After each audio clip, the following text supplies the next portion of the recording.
آج میں آپ کو وہ سچائی، وہ حقیقت اور اپنے سینے کا وہ راج بتانے جا رہا ہوں جس نے میری زندگی کے اندھیروں کو ہمیشہ ہمیشہ کے لیے اجالوں میں بدل دی۔ آج سے سالوں پہلے جب میں صرف 20 سال کا ایک نوجوان تھا، میری زندگی بھی عام لوگوں کی طرح الجھنوں اور پریشانیوں کا شکار تھی۔ میں سوچتا تھا کہ آخر کب میرے حالات بدلیں گے، کب مجھے در در کی ٹھوکروں سے نجات ملے گی۔ اسی 20 سال کی عمر میں میری ملاقات ایک انتہائی متقی، پرہیزگار اور بزرگ اللہ والی عورت سے۔ وہ ایک ایسی پاکیزہ صفت خاتون تھی جن کی پیشانی پر سجدوں کا نور چمکتا تھا۔ انہوں نے جب میری پریشانی دیکھی اور مجھے ایک ایسا وظیفہ عطا کیا جس کا نام سنتے ہی دل کو سکون مل جاتا ہے۔ انہوں نے مجھ سے فرمایا تھا، بیٹا یہ صرف چند کلمات نہیں، یہ اللہ کی غیبی مدد کو پکارنے کا وہ سچا اور آزمودہ طریقہ ہے جو کبھی ناکام نہیں۔ آج میں آپ کے سامنے کھڑا ہو کر پورے یقین اور دعوے کے ساتھ یہ بات کہہ رہا ہوں کہ مجھے یہ وظیفہ اسی بزرگ خاتون نے دیا تھا، اور آج میں آپ کو وہی وظیفہ تحفے میں دے رہا ہوں جو انہوں نے مجھے اس وقت سکھایا تھا جب میں محض 20 سال کا تھا۔ اس دن سے لے کر آج تک میں نے اس وظیفے کو کبھی نہیں چھوڑا۔ میں یہ وظیفہ روزانہ کرتا ہوں، بلا ناغہ کرتا ہوں، اور میں نے اپنی آنکھوں سے وہ معجزات دیکھے ہیں جن پر عقل حیران رہے۔ جب میں نے یہ وظیفہ روزانہ کرنا شروع کیا تو میری زندگی میں ایسے ایسے راستے کھلے جن کا میں تصور بھی نہیں کر سکتا تھا۔ مجھے ہر قدم پر غیب سے ایسی مدد ملتی تھی کہ میرے مشکل سے مشکل کام منٹوں میں آسان ہو جاتے تھے۔ غیبی مدد کا یہ عالم تھا کہ جو رکاوٹیں پہاڑ لگتی تھی وہ ریت کی دیوار ثابت۔ میرے ذہن او گمان میں بھی نہیں ہوتا تھا، مجھے دور دور تک پیسے ملنے کی کوئی امید نہیں ہوتی تھی، لیکن رب ایک کعبہ کی قسم غیب سے ایسے اسباب بنتے تھے کہ مجھے پیسے مل جاتے تھے اور میری تمام مالی پریشانیاں دیکھتے ہی دیکھتے ختم ہو جاتی۔ یہ کوئی افسانہ نہیں بلکہ میری زندگی کی جیتی جاگتی حقیقت ہے کہ مجھ پر ہمیشہ میرے اللہ کی خاص رحمت رہی اور آج بھی ہے۔ میرے پیارے دوستو، آپ بھی اجنبی نہیں ہیں۔ اگر آج آپ یہ ویڈیو دیکھ رہے ہیں تو یقین جانیے یہ کوئی اتفاق نہیں، یہ اللہ کا فیصلہ ہے کہ آج آپ کی تنگی کے دن ختم ہونے والے ہیں۔ میں آپ سے دل کی گہرائیوں سے التماس کرتا ہوں کہ آپ بھی آج سے ہی بلکہ اسی وقت سے اس معجزاتی وظیفے کو شروع کر دیں۔ آپ کے رزق کے دروازے ایسے کھلیں گے کہ دنیا حیران رہ جائے گی۔ بس شرط صرف ایک ہی ہے، آپ نے یہ وظیفہ پورے سچے دل سے، خالص نیت سے اور کامل یقین کے ساتھ کرنا ہے۔ جب آپ پورے دل سے اپنے رب کو پکاریں گے تو آپ کی ہر دعا قبول ہوگی اور کوئی بھی تنگی آپ کے قریب نہیں بھٹکے گی۔ ہماری زندگیوں میں سب سے بڑی کمی یہ ہوتی ہے کہ ہم وظیفے تو بہت کرتے ہیں لیکن ہمارا دل شک اور وسوسوں سے بھرا ہو۔ میں آپ کو یقین دلاتا ہوں کہ جب آپ اس بزرگ عورت کے بتائے ہوئے اور میرے آزمودہ وظیفے کو اپنی زندگی کا حصہ بنا لیں گے تو غریبی اور تنگدستی ہمیشہ کے لیے آپ کے گھر سے رخصت ہو جائے گی۔ اب آپ کو کسی کے آگے ہاتھ پھیلانے کی ضرورت نہیں پڑے گی، کسی کے سامنے سر جھکانے کی نوبت نہیں آئے گی، کیونکہ جب کائنات کا مالک غیب سے دینے پر آتا ہے تو وہ انسان کی سوچ اور گمان سے بڑھ کر عطا کرتا۔ آج کی اس مصروف دنیا میں ہر انسان کسی نہ کسی الجھن میں مبتلا ہے۔ کسی پر قرض کا بوجھ ہے تو کوئی بیماری سے لاچار ہے، کسی کے کاروبار پر بندش ہے تو کسی کے گھر میں فاقے ہیں۔ لیکن یاد رکھیے، ان تمام مسائل کا حل صرف اور صرف اس ذات باری تعالیٰ کے پاس ہے جس نے ہمیں پیدا کیا، اور جب ہم اسے اس کے پسندیدہ ناموں اور خاص ترتیب سے پکارتے ہیں تو اس کی رحمت جوش میں آ جاتی ہے۔ میں چاہتا ہوں کہ جو غیبی مدد، جو آسانیاں اور جو سکون اللہ نے مجھے گزشتہ کئی سالوں سے روزانہ اس وظیفے کی برکت سے دیا ہے وہ آج سے آپ کا بھی مقدر بن جائے۔ اب وقت آ گیا ہے کہ آپ اس وظیفے کی اصل روح، اس کی ترتیب اور اس کے پڑھنے کے درست وقت کو سمجھیں تاکہ آپ بھی پہلے ہی دن سے اس کے معجزات اپنی آنکھوں سے دیکھ سکیں۔ آگے بڑھنے سے پہلے اپنے دل کو دنیاوی خیالات سے پاک کر لیں۔ اب وقت آ گیا ہے کہ میں آپ کے سامنے اس معجزاتی اور نورانی وظیفے کا وہ طریقہ اور ترتیب کھول کر رکھ دوں جس نے میری زندگی کو بدلا اور جس کی برکت سے مجھے 20 سال کی عمر سے لے کر آج تک کبھی کسی کے سامنے ہاتھ پھیلانے کی ضرورت نہیں۔ یہ وہ راز ہے جو دل کے تاروں کو ہلا دیتا ہے اور بند تقدیر کے تالے کھول دیتا ہے۔ سب سے پہلے تو اپنے ذہن میں یہ بات بٹھا لیں کہ اس وظیفے کا اصل وقت مغرب کی نماز کے فوراً بعد کا ہے۔ اگر کسی مجبوری، سفر یا مصروفیت کی وجہ سے آپ نماز کے فوراً بعد نہ پڑھ سکیں تو مغرب اور عشاء کے درمیان جتنا بھی وقت ہوتا ہے آپ اس دوران کسی بھی وقت اسے پڑھ سکتے ہیں۔ یہ وہ مبارک وقت ہے جب دن اور رات کا ملاپ ہوتا ہے، جب آسمان سے رحمتیں اور برکتیں خاص طور پر نازل ہو رہی ہوتی ہیں۔ اس وظیفے کی پہلی اور سب سے بڑی شرط یہ ہے کہ آپ نے اسے تنہائی میں بیٹھ کر پڑھنا ہے۔ آج کل لوگوں کی عادت بن چکی ہے کہ ایک ہاتھ میں تسبیح ہوتی ہے اور دوسرے ہاتھ سے موبائل فون چل رہی ہے یا لوگوں سے باتیں ہو رہی ہوتی۔ میرے پیارے بھائیوں، ایسی غفلت سے پرہیز کر۔ جب کائنات کے شہنشاہ سے مانگنے بیٹھے تو اپنا پورا دھیان، اپنا دل اور اپنا دماغ صرف اور صرف اپنے خالق کی طرف متوجہ کر۔ عمل شروع کرنے سے پہلے آپ نے دل کی تسلی اور عمل کی طاقت کو بڑھانے کے لیے ایک بار پورا درود ابراہیمی لازمی پڑھنا ہے۔ پورا درود ابراہیمی یہ ہے: اللہم صلی علی محمد وعلی آل محمد کما صلیت علی ابراہیم وعلی آل ابراہیم انک حمید مجید، اللہم بارک علی محمد وعلی آل محمد کما بارکت علی ابراہیم وعلی آل ابراہیم انک حمید مجید۔ درود شریف پڑھنے کے بعد آپ نے نہایت عاجزی اور سچے دل سے ایک بار پڑھنا ہے: بسم اللہ الرحمن الرحیم۔ اب یہاں سے ہمارا وہ معجزاتی سفر شروع ہوتا ہے جس کی ترتیب خود اس بزرگ خاتون نے مجھے سکھائی۔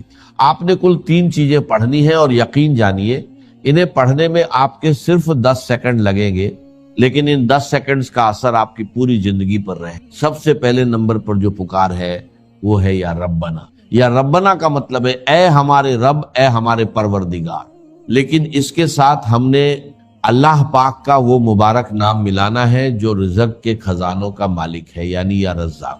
جب آپ ان دونوں ناموں کو ملا کر پڑھتے ہیں تو گویا آپ کائنات کے سب سے بڑے سکھی کے دروازے پہ دستک دے رہے ہوتے ہیں۔ آپ نے اس ترتیب کو صرف اور صرف 3 بار نہایت پیار اور عاجزی سے پڑھنا ہے: یا ربنا یا رزاقو، یا ربنا یا رزاقو، یا ربنا یا رزاقو۔ اسے پڑھتے ہی آپ کے دل میں ایک عجیب سا سکون اترے۔ اب فوری طور پر دوسرے نمبر پر ہم نے اس پکار کی طرف بڑھنا ہے جو بندے کو اس کے رب کے سب سے زیادہ قریب کر دیتی ہے، اور وہ پکار ہے یا رب۔ میرے دوستو، جب انسان کہتا ہے یا ربنا تو یہ ایک پکار ہے، لیکن جب دل کی اتھاہ گہرائیوں سے نکلتا ہے یا ربی، اے میرے رب، تو بندے اور خدا کا فاصلہ مٹ، آپ اپنے رب کے اتنے قریب ہو جائیں گے کہ کائنات کے فرشتے بھی آپ پر رشک کرنے لگیں۔ اب اس یا ربی کے ساتھ آپ نے وہ جملہ دہرانا ہے جو آپ کی جھولی کو غیبی خزانوں سے بھر دے گا۔ آپ نے اپنے ٹوٹے ہوئے دل اور سچی نیت کے ساتھ 3 بار کہے: یا ربی میری جھولی بھر دے، یا ربی میری جھولی بھر دے، یا ربی میری جھولی بھر دے۔ سبحان اللہ۔ جب کوئی عاجز بندہ مغرب کے اس مبارک وقت میں تنہائی میں بیٹھ کر اپنے خالق کو پکارتا ہے کہ اے میرے رب میری خالی جھولی کو بھر دے، تو اس غفور او رحیم ذات کو اپنے بندے کی لاچاری پر رحم آ جاتا۔ وہ ذات کبھی اپنے بندے کو خالی ہاتھ واپس نہیں لوٹاتی۔ میں نے اپنی زندگی کے ہر کٹھن موڑ پر جب بھی یہ پکار لگائی، مجھے غیب سے وہ کچھ ملا جس کا میرے وہم او گمان میں بھی نام او نشان نہیں تھا۔ یہ وہ نورانی کلمات ہیں جو براہ اے راست عرش اے الہی پر اثر کرتے ہیں اور انسان کی تقدیر کا رخ موڑ دیتے ہیں۔ اب اس کے فوراً بعد ہم اس تیسرے اور آخری معجزاتی کلمے کی طرف بڑھیں گے جو بڑے سے بڑے قرضے، بیماری، بندش اور جادو کا ایک ہی پل میں جڑ سے خاتمہ کر دیتا ہے، جو مشکلات کے سنگلا خط پہاڑوں کو بھی ریت کے ذروں کی طرح اڑا دیتا ہے۔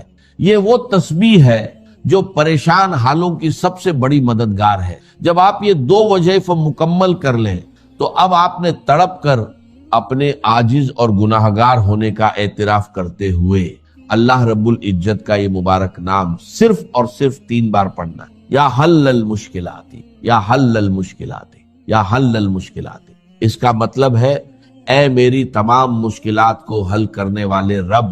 میرے دوستو، اس ایک نام میں وہ تاثیر پوشیدہ ہے کہ جب کوئی بے بس انسان کائنات کی تمام طاقتوں سے مایوس ہو کر اپنے رب کو یا حل المشکلات کہہ کر پکارتا ہے تو اللہ پاک کی غیرت اور اس کی رحمت کو یہ گوارا نہیں ہوتا کہ وہ اپنے بندے کو خالی ہاتھ لوٹائے۔ جب آپ یہ تینوں چیزیں ترتیب وار 3 بار پڑھ لیں تو اب باری آتی ہے اس دربار اے الہی میں اپنی فریاد پیش کرنے کی، اور یہاں دعا مانگنے کا ایک سچا عاجزانہ اور خاص طریقہ ہے۔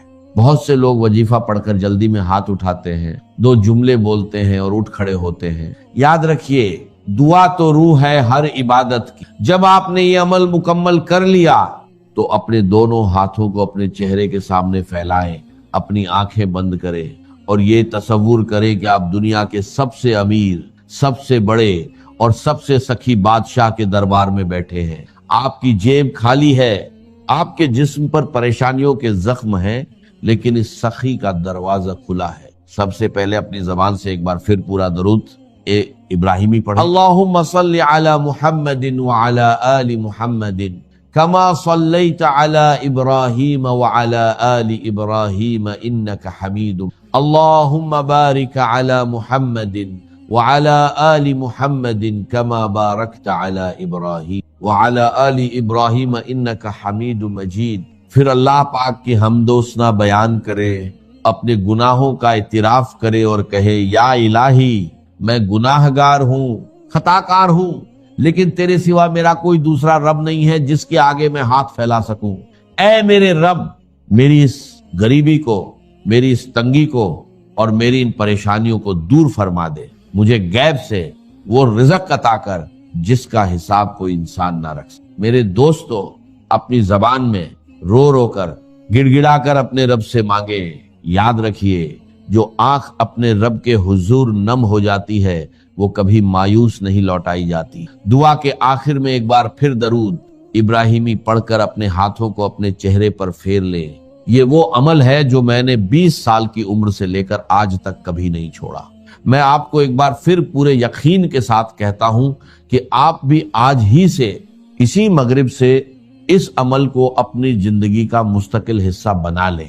آپ جس دن سے یہ عمل شروع کریں گے آپ خود دیکھیں گے کہ غیب سے کیسے راستے بنتے ہیں، آپ کی تنگی کیسے خوشحالی میں بدلتی ہے اور کیسے آپ کا دل پرسکون ہو جاتا ہے۔ سچے دل اور خالص نیت کے ساتھ کیا گیا یہ وظیفہ کبھی رائیگان نہیں جائے گا۔ اور یہ بڑا مسئلہ گہرا ہے اور علم کلام کا ایک بڑا پیچیدہ مسئلہ ہے کہ ذات باری تعالیٰ اور اس کی صفات کے مابین کیا ربط و تعلق؟ آیا صفات ذات کا جز ہیں، جزو لا ینفک ہے، حصہ ہے، یا کچھ زائد بر ذات، جس کو علامہ اقبال نے ایک جگہ کہا ہے صفات ذات حق، حق سے جدا یا عین ذات۔ یہ ہمارے علم کلام کا ایک بڑا پیچیدہ مسئلہ، لیکن یہ کہ اس میں متکلمین کا جو تقریباً اجماعی فیصلہ ہے وہ 2 لفظوں میں آتا، لا عین ولا غیر۔ اللہ کی صفات نہ تو اس کی ذات کا عین ہے نہ اس کی ذات سے غیر۔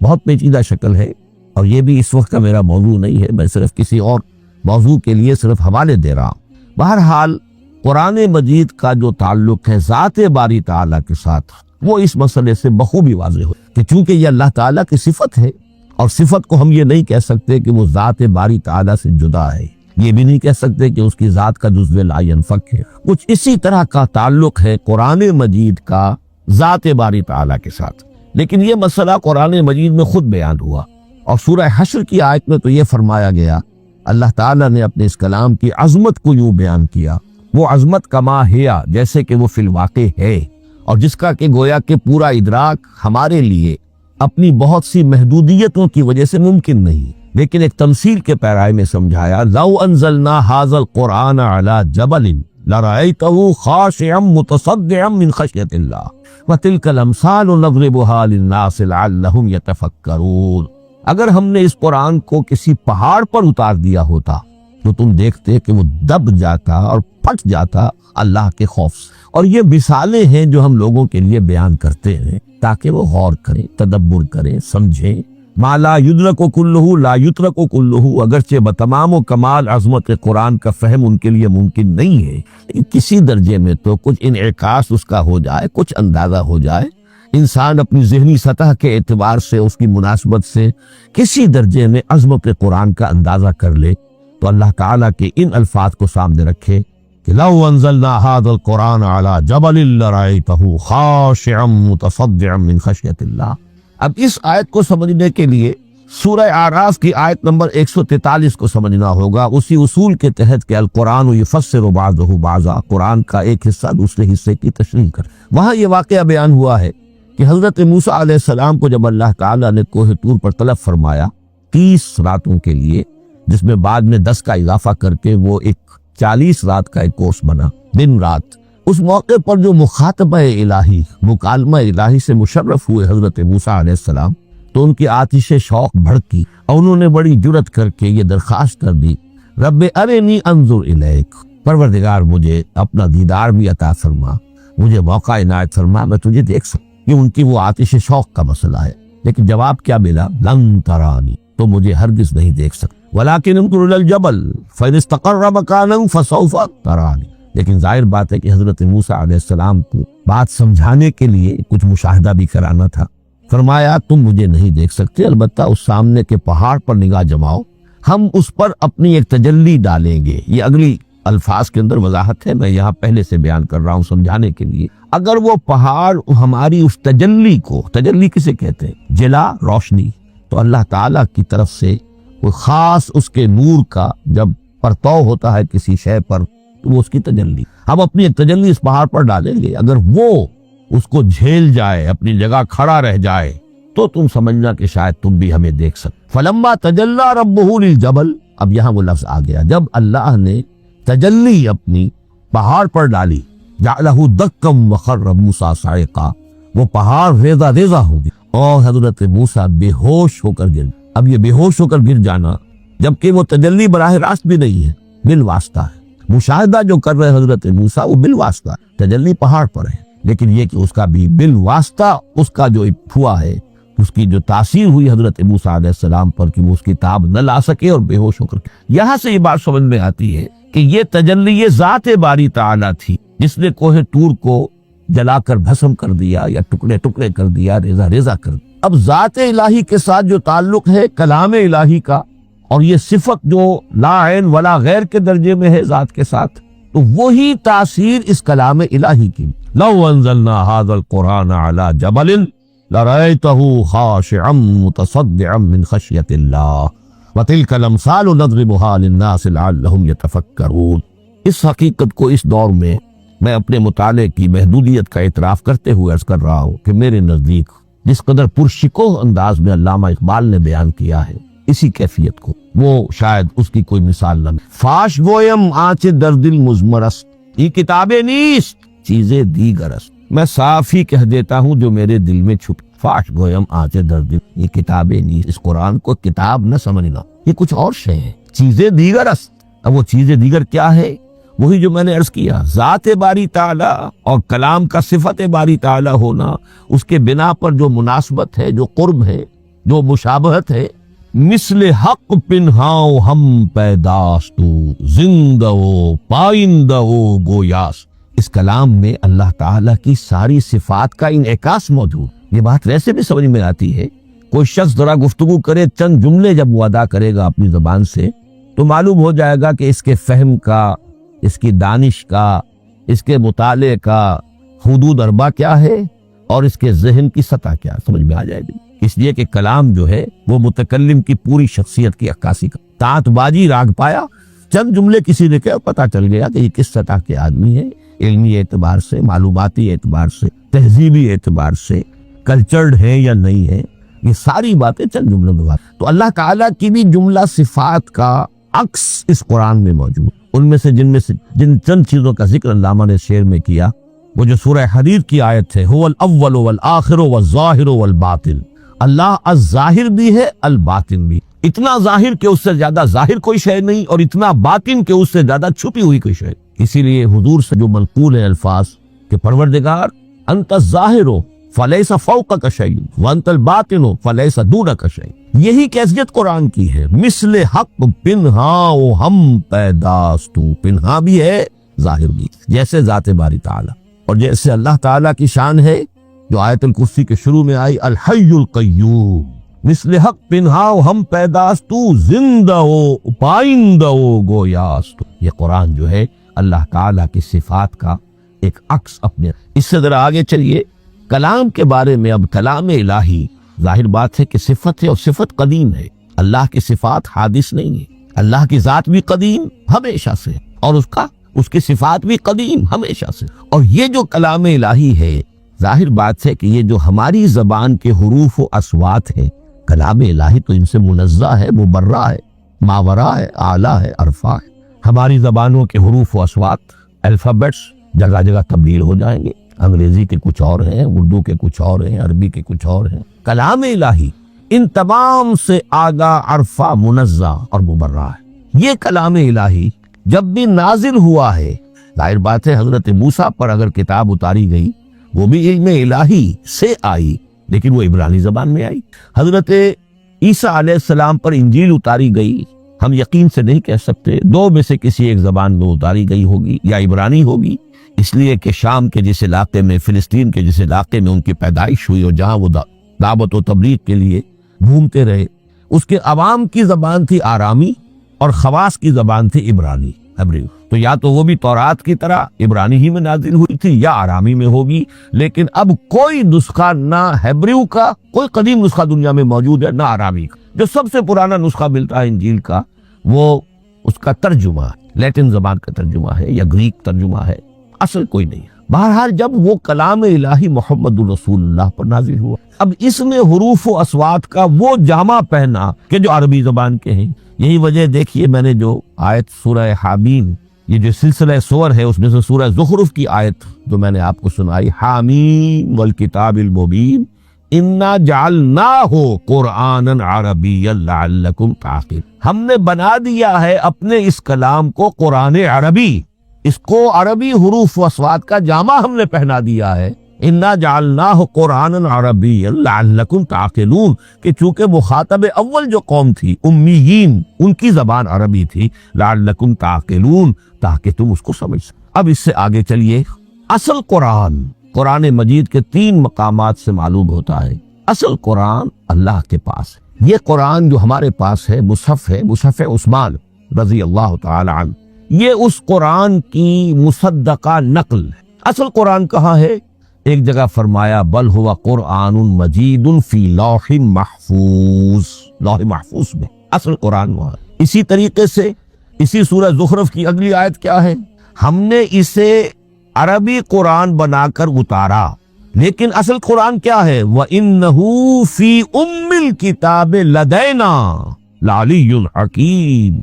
حقیقت میں تو یہ ام الکتاب میں ہے جو ہمارے پاس ہے، اور علی ہے بہت بلند، حکیم بڑی حکمت والا، یا محکم مضبوط. حکیم کے دونوں معنی. استحکام بھی اسی ہے کاف اور میم کے مادے سے بنا، کسی شے کا پختہ ہو جانا، مضبوط ہو جانا. اور عقل کی پختگی وہ حکمت ہے، وہ دانائی. اس اعتبار سے نوٹ کیجئے اصل قرآن کہاں ہے؟ لوح محفوظ میں. اصل قرآن کہاں ہے؟ ام الکتاب میں. اسی کو کہا گیا ہے ایک اور مقام پر فی صحف مکرمۃ مرفوعۃ مطہرۃ بأیدی سفرۃ کرام بررہ. یہ قرآن، اصل قرآن تو بڑے صحیفوں میں، ان صحیفوں میں ہے، ان صفحات میں ہے، ان اوراق میں ہے جس کی شان کیا ہے؟ مکرمۃ، ان کی انتہائی تعظیم کی جاتی. مطہرۃ، نہایت پاک صحیفے. فی صحف مکرمۃ مرفوعۃ، بلند و بالا، مطہرۃ بأیدی سفرۃ کرام بررہ، ان فرشتوں کے ہاتھ میں جو بہت باعزت، بہت اونچے درجے کے، ان کے ہاتھوں میں ہے. وہ لوگ ہیں کہ جب اس کی تحویل میں ہے یہ کلام پاک. فی صحف مکرمۃ مرفوعۃ مطہرۃ بأیدی سفرۃ کرام بررہ. اب اسی کو بیان کیا ہے سورہ واقعہ میں. فلا اقسم بمواقع النجوم، تو نہیں، میں قسم کھاتا ہوں ستاروں کے ڈوبنے کی جگہ کی. وَإِنَّهُ لَوْ تَعْلَمُونَ لَقَسَمٌ عَظِيمٌ، وَإِنَّهُ لَقَسَمٌ لَوْ تَعْلَمُونَ عَظِيمٌ، اور اگر تم جان سکتے تو یہ بہت بڑی قسم ہے جو ہم، بہت بڑی گواہی ہے جو ہم نے پیش کی۔ اب تدریجاً اس کا انکشاف ہو رہا ہے۔ یہ آج جو تصور ہے بلیک ہولز کا، اس سے کچھ اندازہ ہوتا ہے یہ ستارے کہاں ڈوب جاتے ہیں، بڑے بڑے ستارے نسیم منسیہ ہو جاتے ہیں، ستارے نہیں پوری گیلیکسیز اس میں گم ہو جاتے ہیں، وہ مقبرے ہیں بڑی بڑی گیلیکسیز۔ فلا اقسم بمواقع النجوم وانه لقسم لو تعلمون عظیم انه لقرآن کریم، یہ قرآن ہے بہت باعث، فی کتاب مکنون، اور یہ اس کتاب میں جو چھپی ہوئی ہے۔ یہ لو مکنون کا لفظ آتا ہے قرآن مجید میں، جیسے موتی ہوتے ہیں انہیں چھپا کر رکھا جاتا ہے ڈبیوں میں، مخملی ڈبیوں کے اندر موتیوں کو، اسی طریقے سے فی کتاب مکنون لا یمسہ الا المطہرون، وہ صحیفے بھی بہت مطہرہ تھے اور ان کو چھو نہیں سکتے مگر وہی جو انتہائی پاک ہیں، ملائکہ مقربین، جن کے قریب سے بھی ہو کر معصیت یا گناہ کا کوئی تصور تک نہیں گزر سکتا، وہ ہیں جو اس کو چھوتے ہیں، ان کے ہاتھوں میں ہے، ان کی تحویل میں۔ یہ ہے وہ چیزیں کہ جس سے اندازہ ہوا کہ اصل قرآن کہاں ہے۔ یہ جو ہمارے پاس ہے در حقیقت یہ نقل مطابق اصل ہے، مصدقہ نقل ہے۔ اب اس میں آپ سے عرض کر دوں کہ ایک بہت خوبصورت بات ہمیں جو ملتی ہے، تورات میں جو استثناء، جو صفر استثناء ہے، ڈیوٹرانومی، اس کے 18ویں باب میں 18ویں اور 19ویں آیات جو ہیں اس میں ذکر موجود، میں ان کے لیے انہی کے بھائیوں میں سے تیری مانند ایک نبی برپا کروں گا۔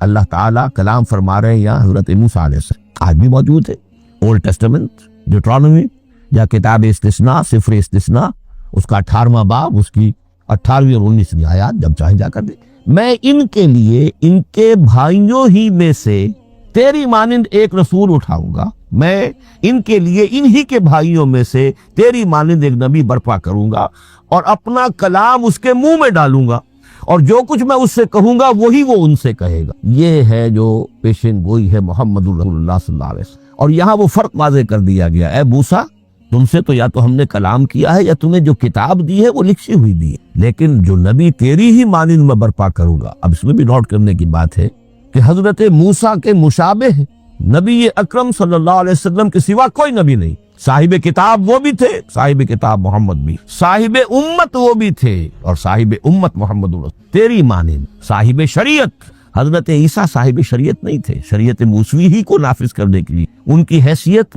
دین موسوی کے مجدد کی تھی۔ ویسے نبی تھے، اللہ کے فضل و کرم سے نبی تھے، اس میں کوئی شک نہیں، رسول تھے، لیکن یہ کہ ان کے کام کی نوعیت کیا تھی، اس لیے کہ کوئی نئی شریعت لے کر نہیں آئے۔ اب بھی انجیل میں الفاظ موجود ہیں، don't think I have come to destroy law, the mosaic law جسے یہ کہتے ہیں، شریعت موسوی، وہ تم پر نافذ رہے، تم اس کی پابندی کرو، کیونکہ صاحب شریعت رسول یا موسیٰ یا محمد صلی اللہ علیہ وسلم علیہ الصلوۃ والسلام۔ تو میں ان کے بھائیوں میں سے، اب بھائی کون ہوں گے؟